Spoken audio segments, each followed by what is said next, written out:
Hey everyone, today I'm going to show you how to disable Microsoft Store apps in Windows 11, so let's get started with this quick tutorial. First, power on your system unit and wait until your Windows 11 computer completely loads up. Make sure everything is fully booted before proceeding, as this ensures all system processes are running properly and you won't encounter any errors during the registry modification process. Once your PC is ready, navigate to your Windows Start menu and click on it. In the search bar that appears, type in regedit and you'll see the Windows Registry Editor appear in the results. Click on it to open the application.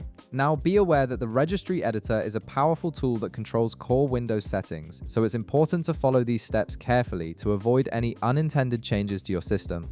Inside the Registry Editor window, you'll see a folder structure on the left side panel. Start by expanding the folder labeled hqi_low_machine by clicking the arrow next to it. This is one of the main registry hives that contains system-wide settings for your computer.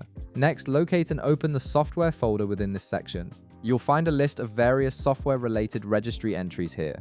Under the software folder, look for a subfolder called Policies and click on it to expand. Within the Policies subfolder, you need to find Microsoft and open that as well. Under this Microsoft registry folder, you'll find another folder called Windows Store. Click on it to open and view its contents. This is the specific registry location that controls the behavior of the Microsoft Store on your system. Now, on the right side panel of the registry editor, right-click on any empty field. A context menu will appear with several options. Hover your cursor over the option that says New, and the context menu will expand to show additional choices. From this expanded menu, click on DORI32-bit value.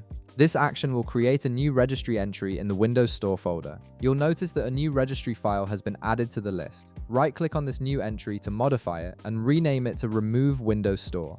Make sure the spelling is exact, as registry entries are case-sensitive and must match precisely for the setting to work correctly. After renaming, double-click on the entry to edit its value. In the value data field that appears, enter the hexadecimal value of 1. This value of 1 tells Windows to disable the Microsoft Store. Once you've entered this value, click on OK to save your changes. After you've configured this registry setting, you'll need to restart your Windows computer for the adjustment to take effect. The changes won't be applied until the system reboots and reloads all its settings with the new registry configuration in place. And that's it, you've successfully disabled Microsoft Store apps on your Windows 11 system through the registry editor. If this video helped you out, be sure to leave a like, subscribe, and I'll see you in the next one.